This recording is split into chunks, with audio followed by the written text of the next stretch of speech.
Good afternoon, guys, and Happy New Year to everyone as well. My name is Az Hussain. I'm the CEO of Casino Science. Casino Science is a data science and analytics company that works in gaming. We have customers across Canada, the US, and now in Australia as well. I'm super excited to be here today. Thank you again to Heidi for inviting me to this session. It was funny, before we get started, you see this picture in front of you, you see all these people gathered around. When was the last time you actually saw that on the floor? March 16th. March 16th. Really? Wow, that's good. It's very likely you'll probably see it in certain places, but yeah, this is, it's been a while since I've seen this, and like really happy people congregating without a mask on. And this has been a really challenging year, and I hope that 2021 is going to bring something that's really different and something that's really reinvigorating for our industry. So today we're going to talk about the silver lining in this very unpredictable year. Now, as many of you may have seen from prior presentations or conferences that I've done at G2E or at NIGA or WIGA, pick your conference of choice here, I'm on the conference circuit. These sessions, they can sometimes be very formal. But for today, I wanted to try to make this session a little bit more informal. I wanted to be as interactive as possible. So, for today, it's okay if you want to wear your sweatpants, if you have kids or dogs that are walking around in the background, that's okay. It's all good. My kids might walk in on me, that's fine. But I encourage you, everyone, to ask as many questions as you'd like and to engage in the discussion.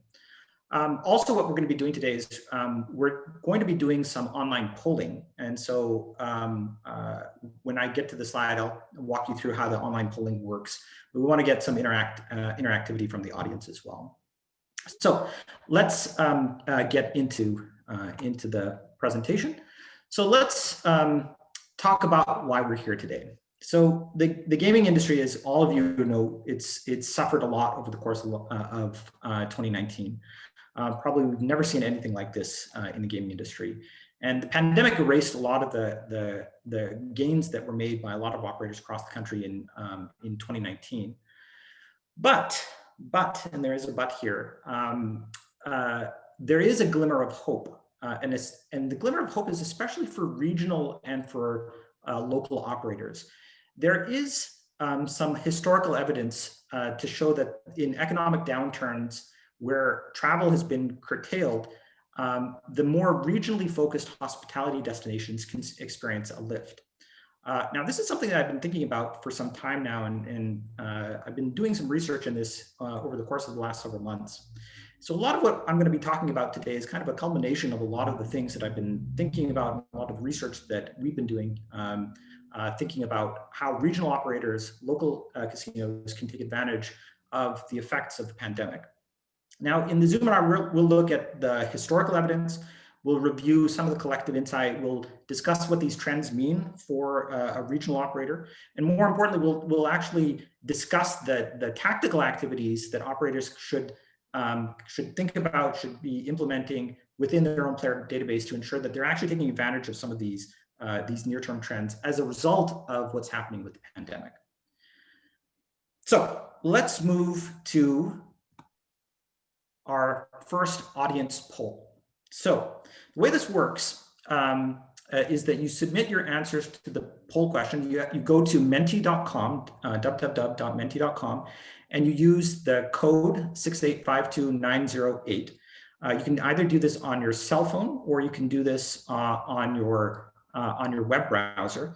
I just go to the website and enter this code and click on submit. So the question is, when do you expect the gaming industry to return to a sense of normalcy? So 3 to 6 months, 6 to 9 months, 9 to 12 months, not until 2022. Now, obviously, that the sense of normalcy, it's kind of an open question, but do your best to figure out what do you think is your sense of normalcy and when do you think that would happen?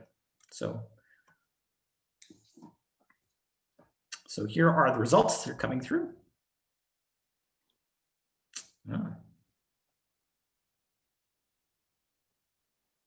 So right now, we'll wait a little bit longer.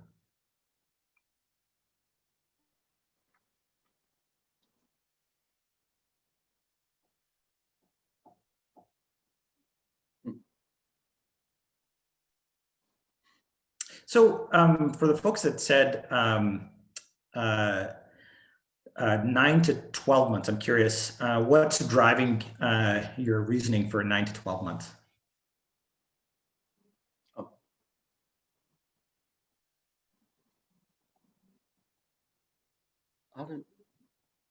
Anyone? Yeah, how do I raise my hand again, Heidi? You just did, Luigi, go for it. Okay. Yes. I think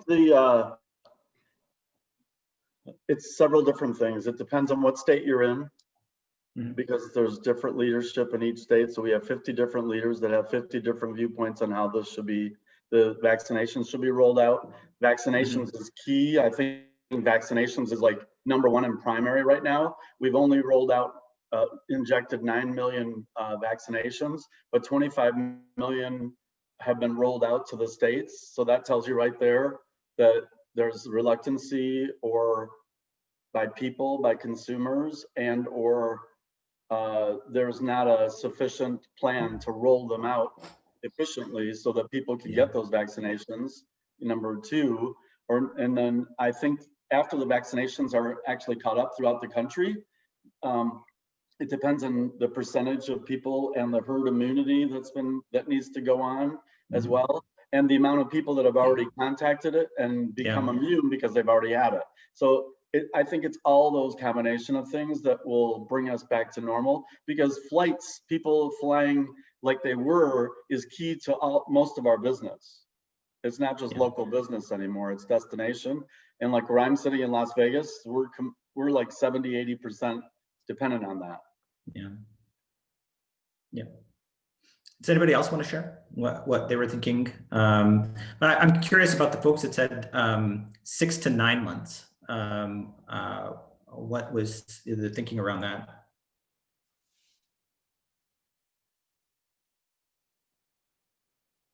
You can always put it in the chat too if you want. Oh. Yeah, I don't know if I'm going to be able to see the chat. Don't worry, I'll take care of it. Okay. Okay, so I kind of said the 6 to 9 months, and basically I'm kind of taking cues from Dr. Fauci said recently we're all going to be wearing masks until this spring. So I know everything lasts longer, but that kind of gives an insight into what they're thinking, or that's the way I view it. Yeah. And I know things always take longer than what they say. So if he's saying spring, then I'm guessing 6 to 9 months. Yeah.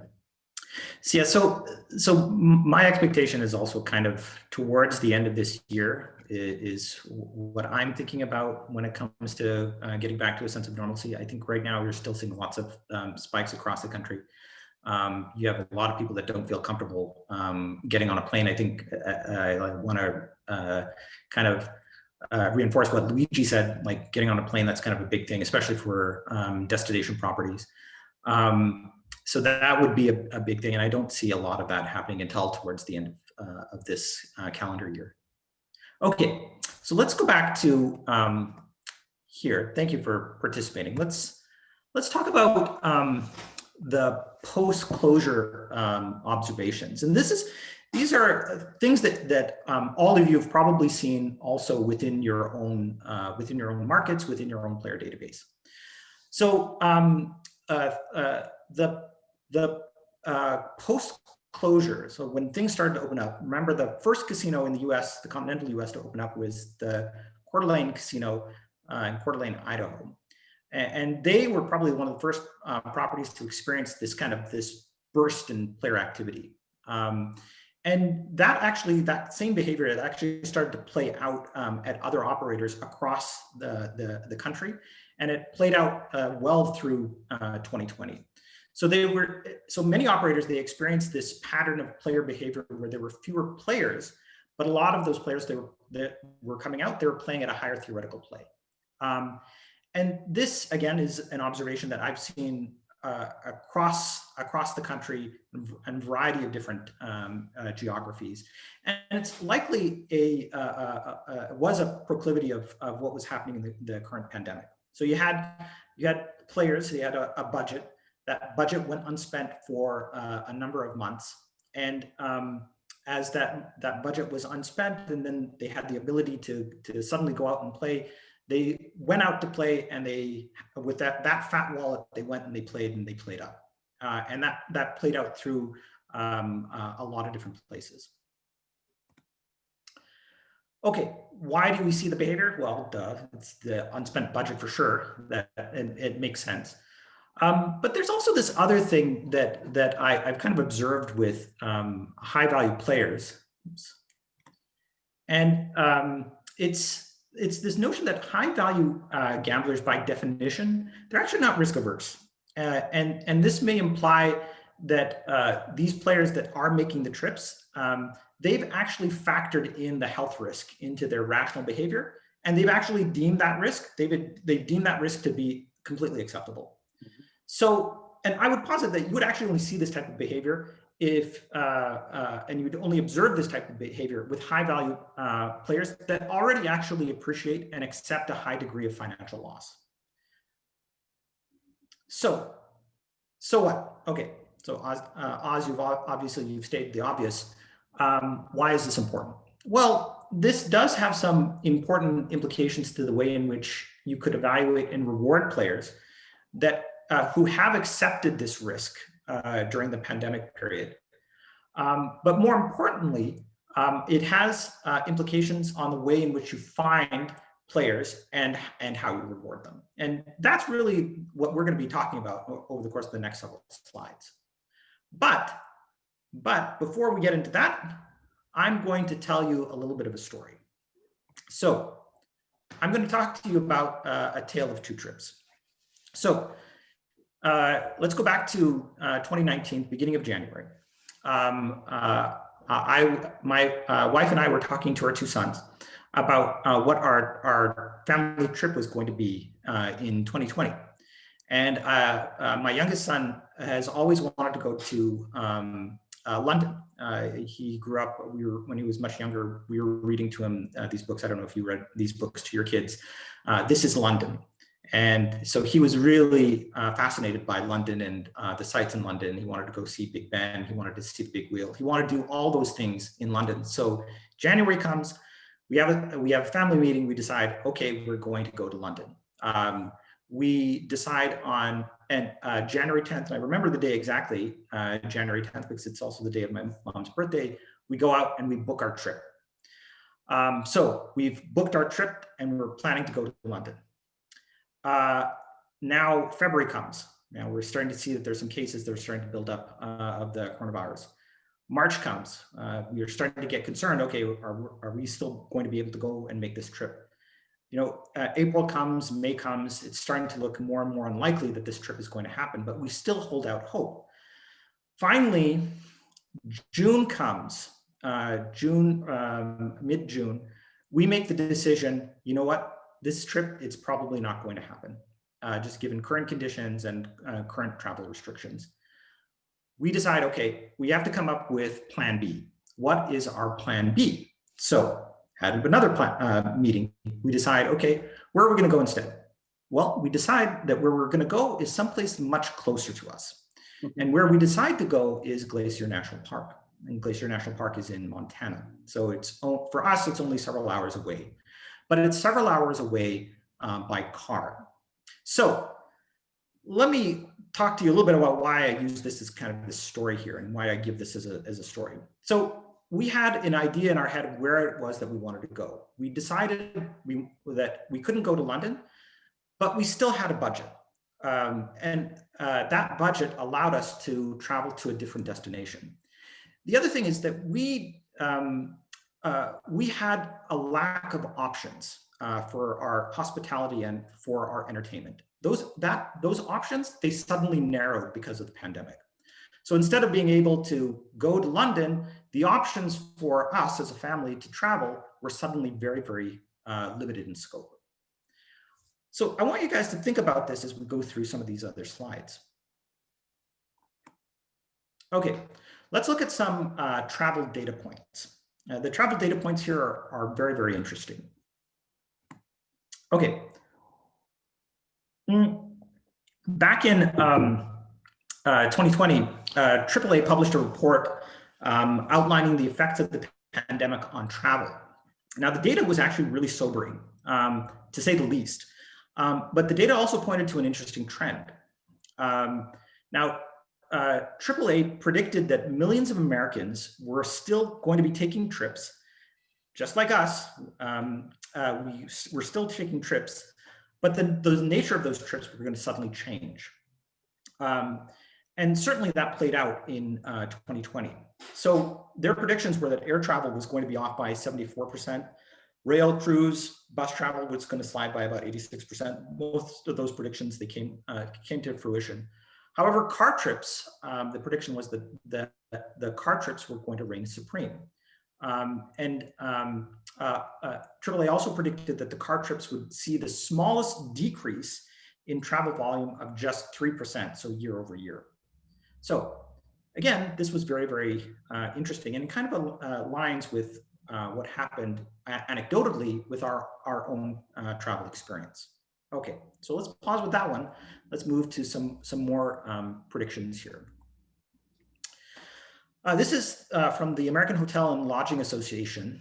They also put out a set of predictions for 2020, and a lot of them largely came to pass as well. 44% of Americans are planning an overnight vacation or leisure travel in 2020. 81% expect to take a day trip, and 72% expect to take an overnight vacation via car within the next 5 months. And among those that are traveling in a car, 75% plan to travel 2 hours or more, and 40% plan to travel more than 4 hours. So again, this is very, very interesting information. It appears that there's this shift in behavior. There's still budgets. There's still budgets for travel. There's still budgets for entertainment, but they've been shifted to a much, much more narrowly focused set of options. And you see that in the anecdotal evidence. You see that in some of the regional prediction evidence as well. I'm going to pause here because I'm kind of curious about other people's experience over the summertime. Again, I'm kind of curious about, let's look at the anecdotal evidence. Scott Hansen, I see that you're on here. Good to see you, Scott. Did you have any travel plans in the summer? Air travel? Air travel? Yeah, I actually had three after our February trip to London. I had 3 trips planned for the summer on airlines, and I still have all 3 of those trips. You have all of them? All 3 of those e-credit trips on my airline thing. I did not travel. I have not been on an airplane since February last year. Did you change the nature of your trips? Like, if let's focus just on vacation travel. Yeah, no. So that's kind of where I was going with that. We have family down in Myrtle Beach, and we've driven there twice from Minnesota. So we went down there Memorial Day weekend, which we'd normally fly, and we drove down there Labor Day weekend, which we'd normally fly. Yeah. I suspect if I was to ask a lot of people of what their travel plans were, more so on the family side, you would probably get a similar thing. A lot of people would say that they shifted a lot of their travel to more travel that was within several hours of their primary location. Okay, now we've talked a little bit about the travel data. Now I want to go to let's look at some of the gaming data points.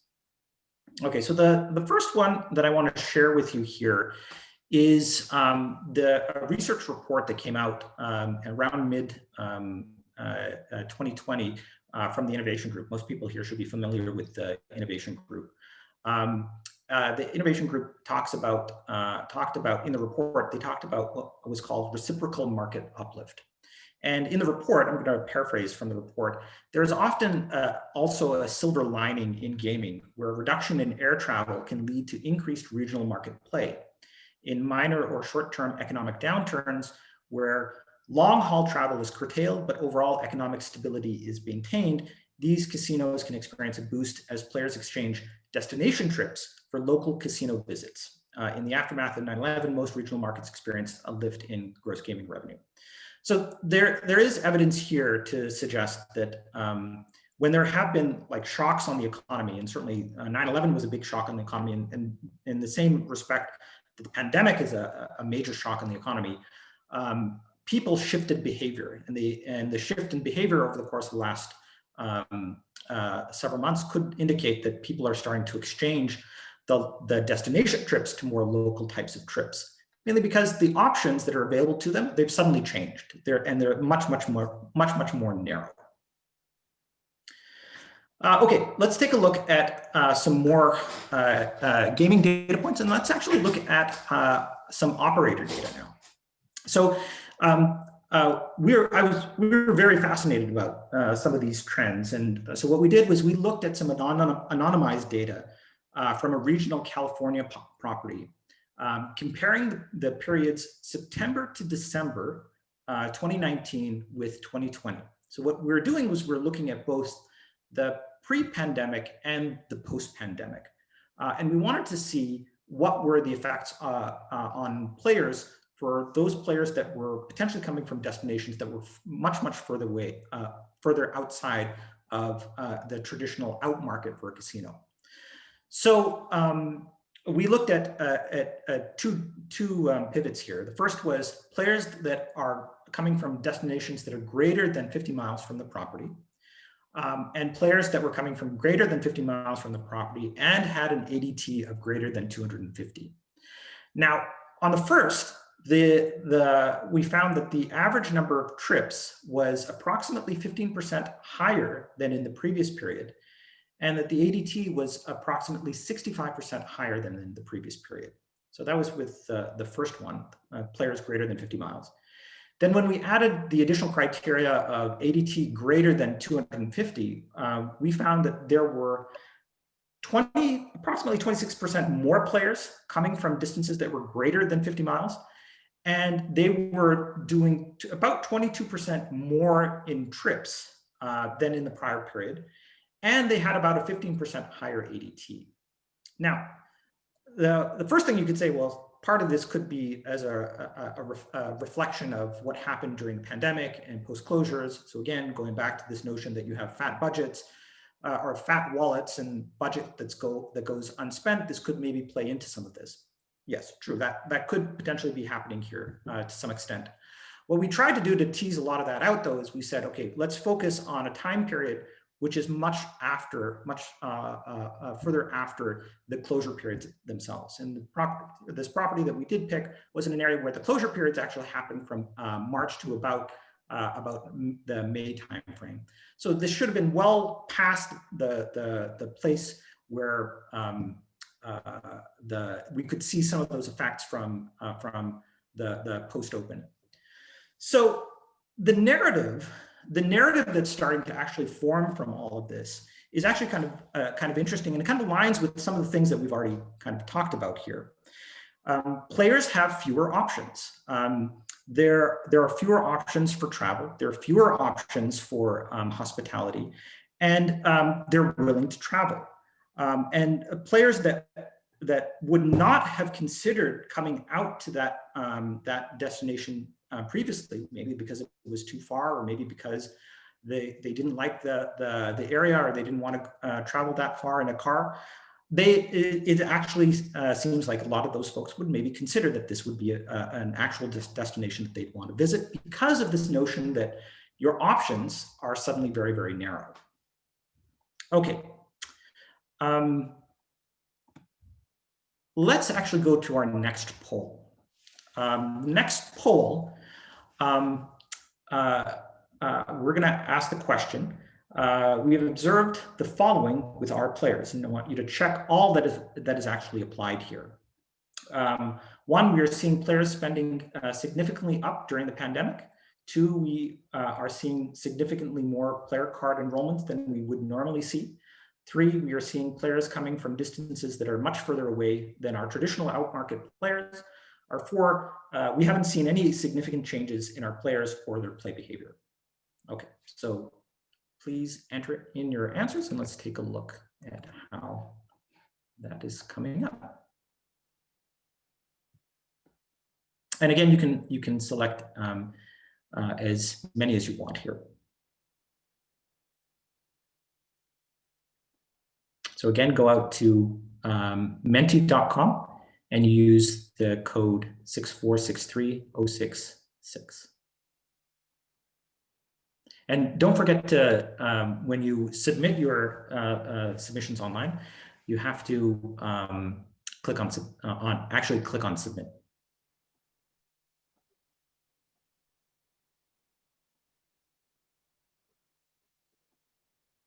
Okay, so we're seeing a lot of, we are seeing players spending significantly up during the pandemic period. So a couple of folks that are saying we haven't seen any significant changes. And we're seeing some we're seeing players coming from distances that are much further away. Okay, we'll give it just another couple of seconds here.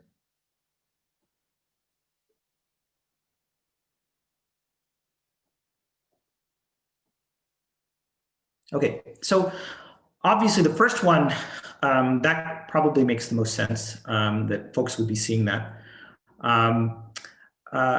For the folks that are saying they haven't seen any significant change in their players or in their player behavior, I'm actually kind of curious about this one. For anyone who selected that, if you don't mind me asking, if you can explain exactly why you haven't seen any changes?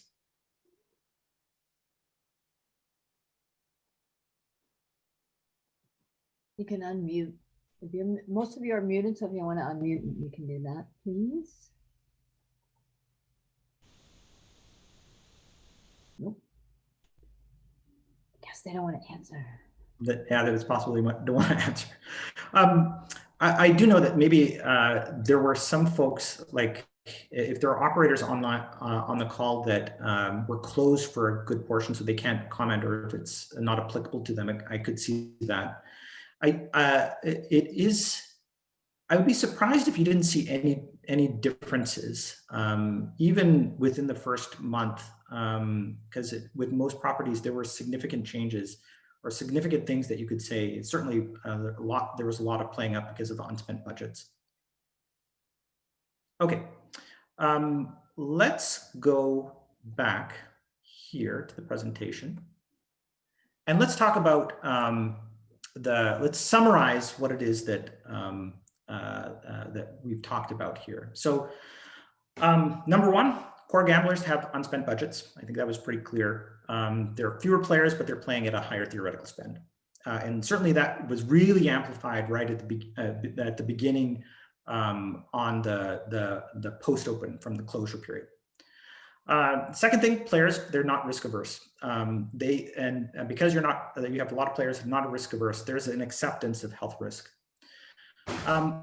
Third, the pandemic travel narrows available options. So when you have limited travel and hospitality options, you have a narrow band of substitutes. So if you have this narrow band of substitutes, you don't have the ability to have a lot of options. It's really focused on a very, very small set of things that you can suddenly choose from. In our case, with our family, we decided to make our travel much, much more regional in nature. And that kind of plays into the insight number 4. People will continue to travel, but they're going to continue to travel in a more regional way. 5, casinos can experience a boost as players exchange destination trips for the local casino visits. And 6, and this is the operator evidence showing a higher number of out-market trips. Okay, so with that, let's talk about the implications. Okay, so there are a number of different implications to this. And I'm going to talk about the implications to your known players and what is it can do as a result of that. And then there are the implications to the unknown players as well. And I want to give you some line of sight into what it is that you can maybe think about on those unknown players that are playing in destinations that are much further away, that you don't have line of sight of inside your player database. In your current database, the implication here is that you could look at opportunities to expand promotions, encouraging visits from high-value regional players. So if your traditional outmarket players are greater than 50 miles from the property, take a look at what it is that they're doing.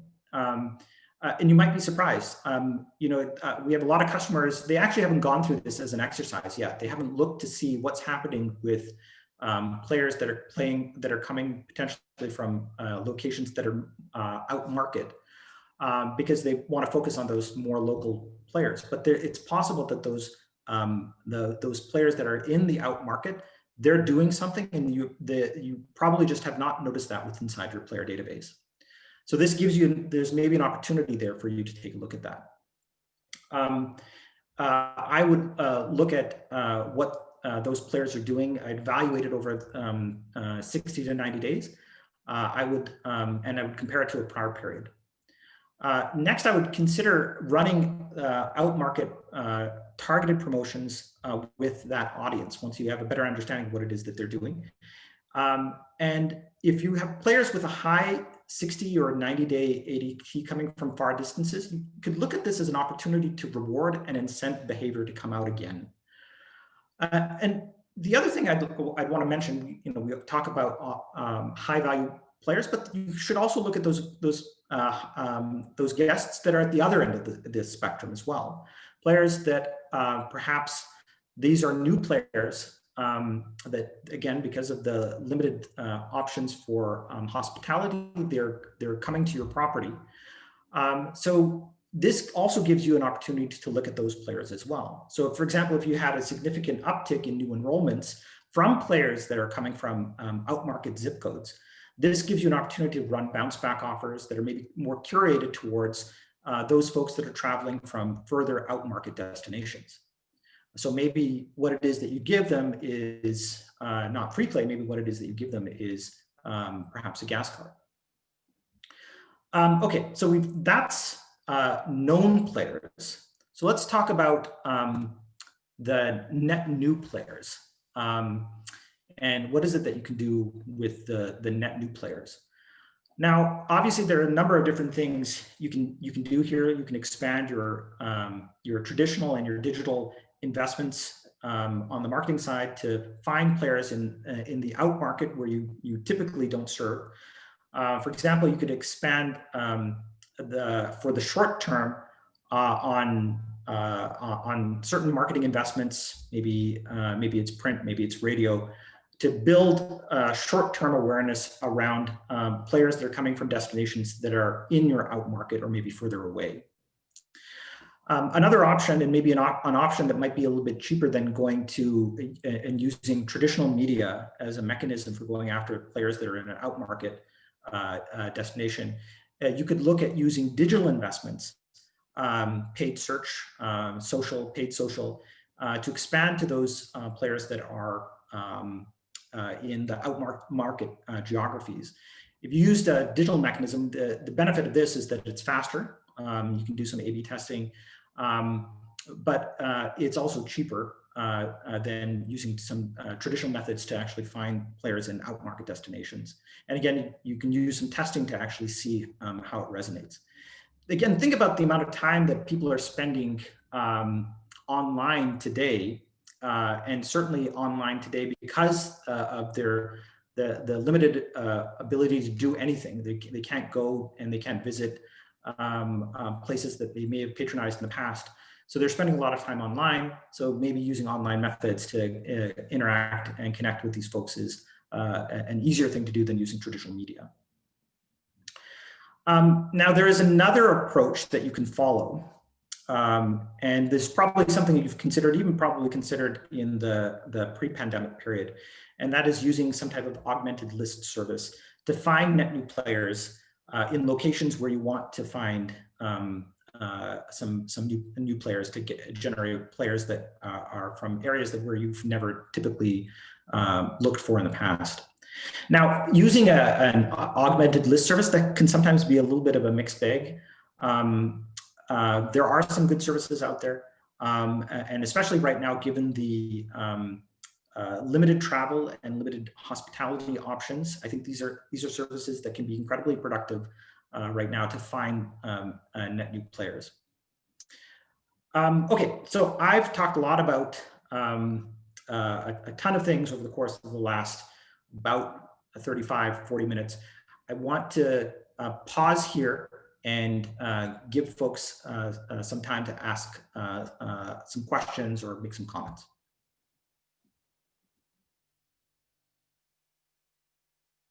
Any questions, comments? Bueller? Do I date myself when I say that? I probably do. I'm a product of the 80s. Sorry. I might not look like it. I'm a product of the 80s though. I get your humor. Nothing in chat yet.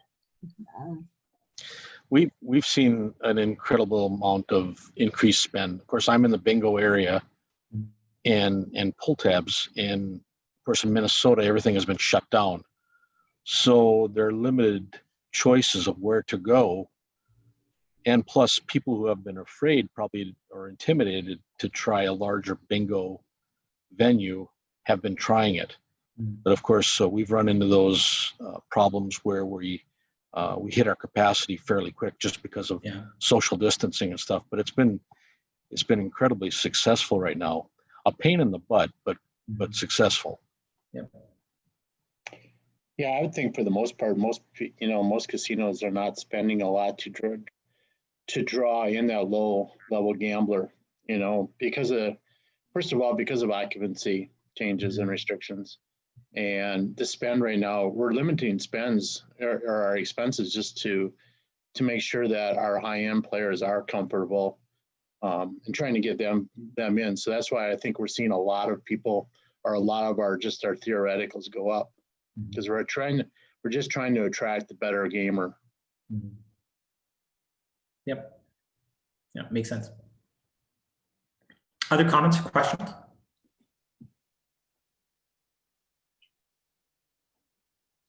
Okay.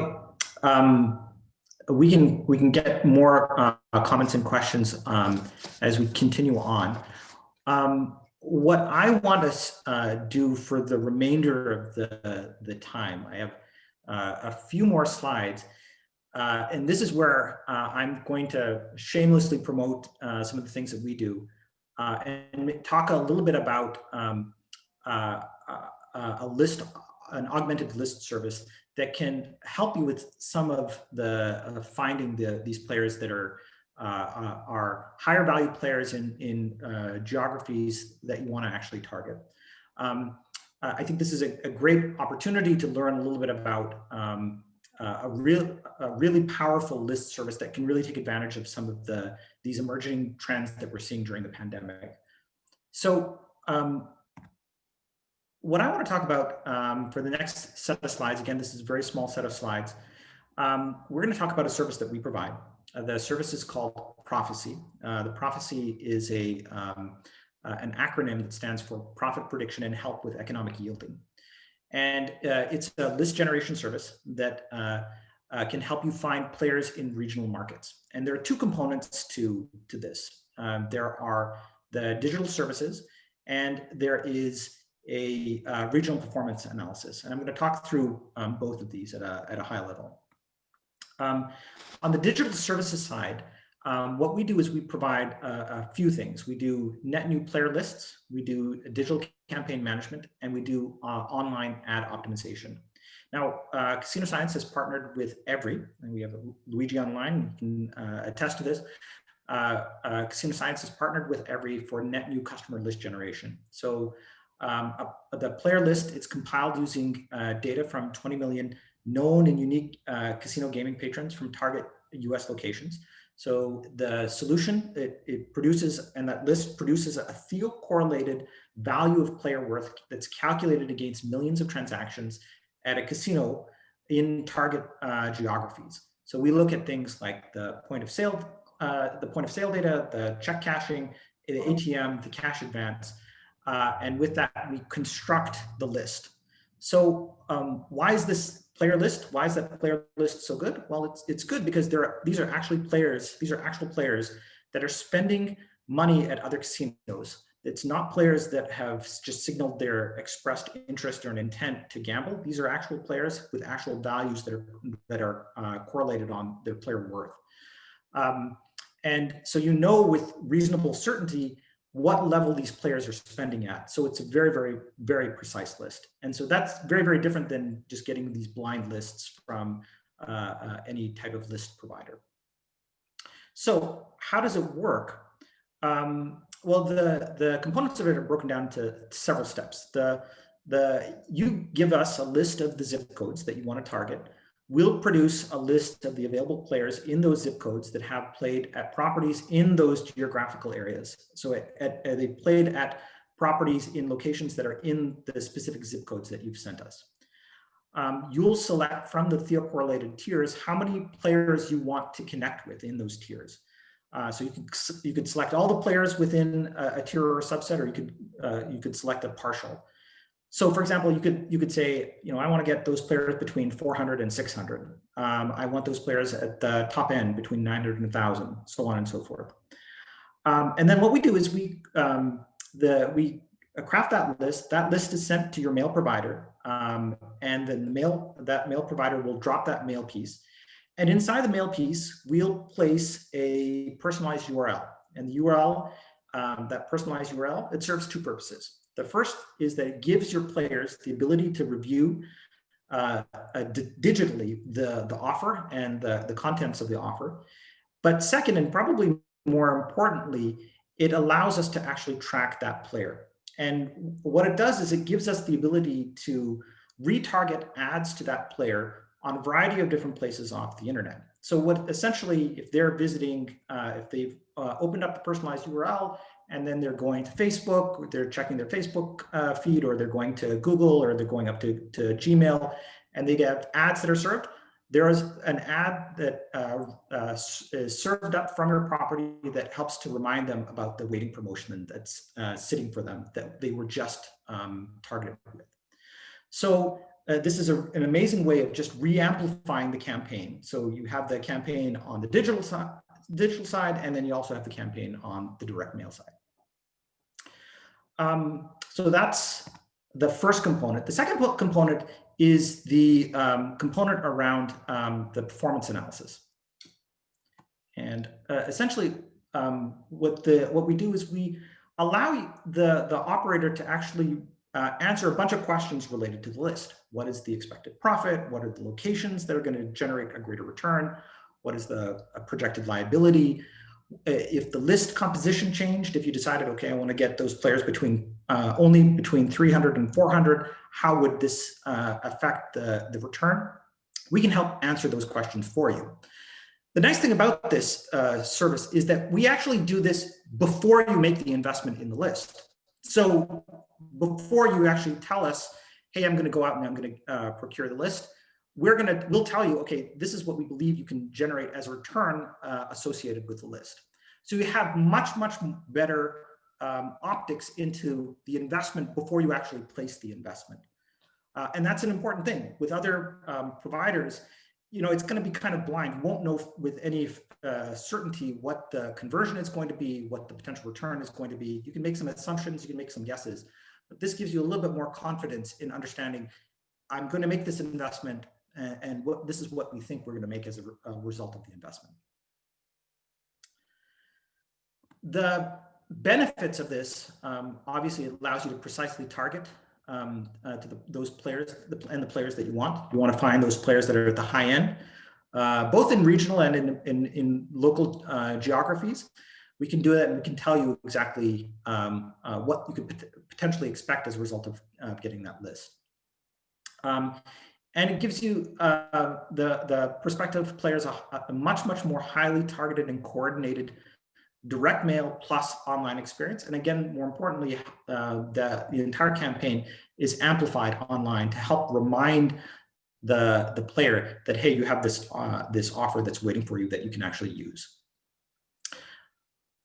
Okay, so that's my shameless self-promotion here. I'm not going to say anything more. I am going to say one more thing, and the first 3 people can reach out to me via email. I will evaluate target zip codes for up to 10 zip codes at no charge, no obligation. Just let me know what the zip codes are, and I will tell you what the potential return could be. Just send me an email.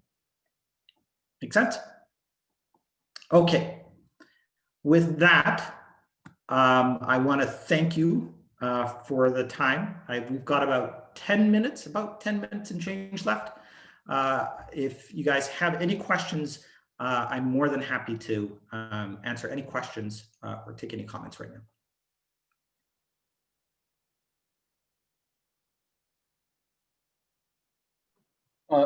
As I was going to ask, do you want to maybe share what type of response rate is average for those type of yes, yeah. Luigi, you can talk about some of this. Yeah. Go ahead. Oh, go okay. Go ahead, Luigi. So basically, the national average is normally less than 1% for prospecting or player acquisition. With these type of lists, obviously, because they are true players actively playing at a casino and withdrawing and doing transactions, it's 3 times to 6 times that national average. So 3% is a kind of break-even point. Sometimes 5 and 6% is a break-even point for all of your expenses on the post forma. I just thought it'd be an interesting bit of factual news for you to know that those response rates are averaging about 6% on a national average. Okay, so it's worth a try. I mean, you should really do a test at least to figure out and measure what your ratio is between the ADT and the anticipated THEO and the actual average daily transaction amount for those type of lists. And we're in our 21st year of doing that. So if you guys are interested, just let us know, and it helps you to grow your database